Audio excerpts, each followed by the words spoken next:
Assalamualaikum warahmatullahi wabarakatuh. Di sini saya akan melaksanakan tugas botani umum, laporan praktikum jaringan tumbuhan. Dosen pengampu, Salmiati MPD PhD. Nama, Mugia Nurfatma. NIM 2502035. Program studi agroteknologi. Pendahuluan, latar belakang. Tumbuhan merupakan organisme multiseluler yang memiliki sistem jaringan kompleks untuk mendukung pertumbuhan, perkembangan, dan kelangsungan hidupnya. Setiap jaringan pada tumbuhan memiliki struktur dan fungsi yang berbeda-beda, namun saling berhubungan untuk menjalankan berbagai proses fisiologis seperti fotosintesis, transportasi air, dan nutrisi, serta pertumbuhan sel. Menurut Sari dan Pratama 2021. Melalui pengamatan jaringan tumbuhan secara mikroskopis, praktik dapat mengenali jenis-jenis jaringan seperti epidermis, parenkim, kolenkim, sklerenkim, xilem, dan floem, serta memahami peran masing-masing jaringan. Menurut Widyaningrum et al. 2022.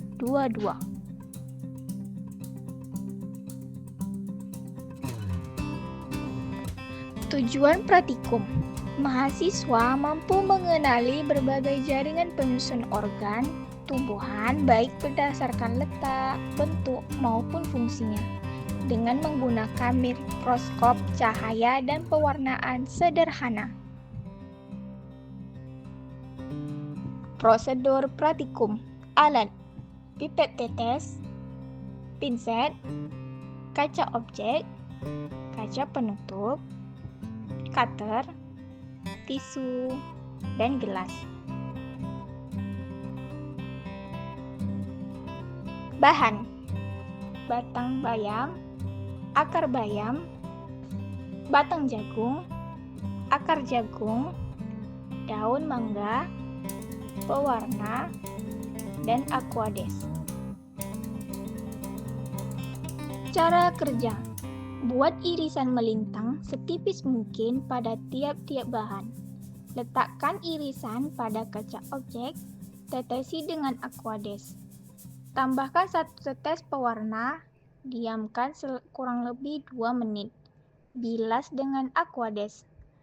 Tutup dengan kaca penutup, kemudian amati dengan mikroskop.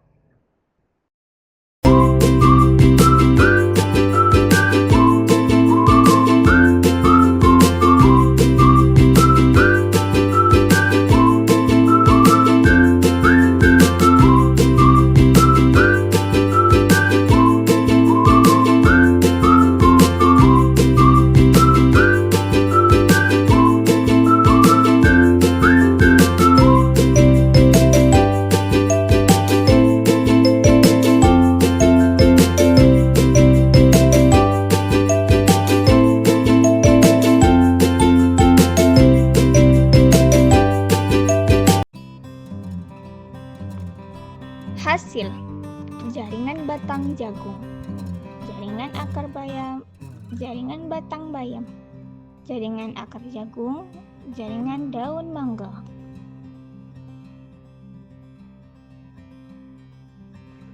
Pada jagung, lapisan luar berupa epidermis berfungsi melindungi batang dan dilapisi kutikula untuk mengurangi penguapan. Di bawahnya terdapat parenkim sebagai jaringan dasar penyimpan cadangan makanan. Berkas pengangkut tersebar tidak teratur di seluruh jaringan dasar. Terdiri atas xilem dan floem, bertipe kolateral tertutup karena tidak memiliki kambium. Hal ini menyebabkan batang jagung tidak mengalami pertumbuhan sekunder. Menurut Widodo dan Lestari 2021. Batang bayam memiliki berkas pengangkut tersusun melingkar membentuk cincin dengan xilem di bagian dalam, floem di bagian luar, dan kambium di antara keduanya. Keberadaan kambium menyebabkan batang bayam dapat mengalami pertumbuhan sekunder, yaitu pembesaran diameter batang. Selain itu, terdapat cortex yang terdiri dari kolenkim dan parenkim sebagai jaringan penyokong dan penyimpan cadangan makanan. Menurut Putra et al. 2023.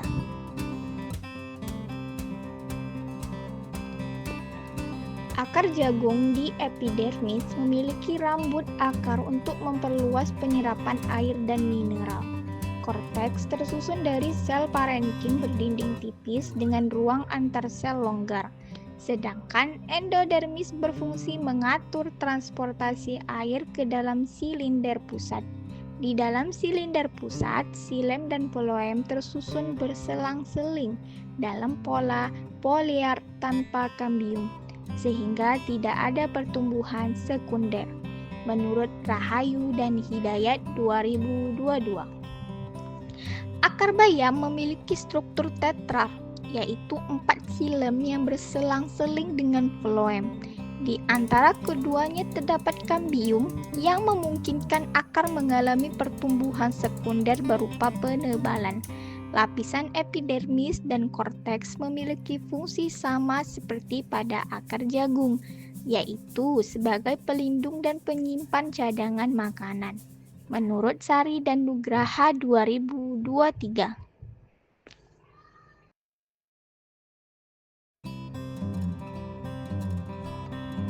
Daun mangga atau Mangifera indica memiliki susunan khas daun dorsiventral yang merupakan ciri tumbuhan dikotil. Lapisan epidermis atas dan bawah dilapisi kutikula untuk menekan kehilangan air.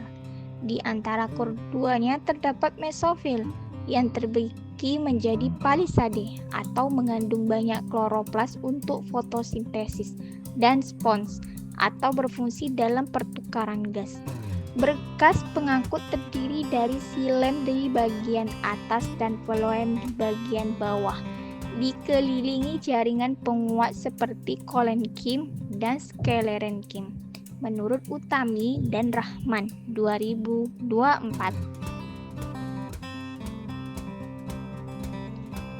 Terakhir, kesimpulan.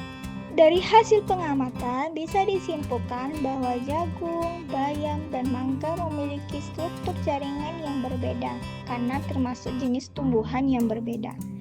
Batang jagung tidak memiliki kambium, jadi tidak bisa membesar ke samping, sedangkan batang bayam punya kambium sehingga bisa tumbuh lebih tebal. Akar jagung tidak memiliki kambium dan bekas pengangkutnya banyak dan tersebar. Sedangkan akar bayam punya kambium yang membuat akarnya bisa menebal. Daun mangga punya 2 lapisan utama di bagian tengah atau palisade dan spons yang membantu proses fotosintesis dan pertukaran udara. Perbedaan struktur jaringan itu menunjukkan bahwa setiap tumbuhan punya bentuk dan susunan jaringan yang sesuai dengan fungsi dan cara hidupnya masing-masing.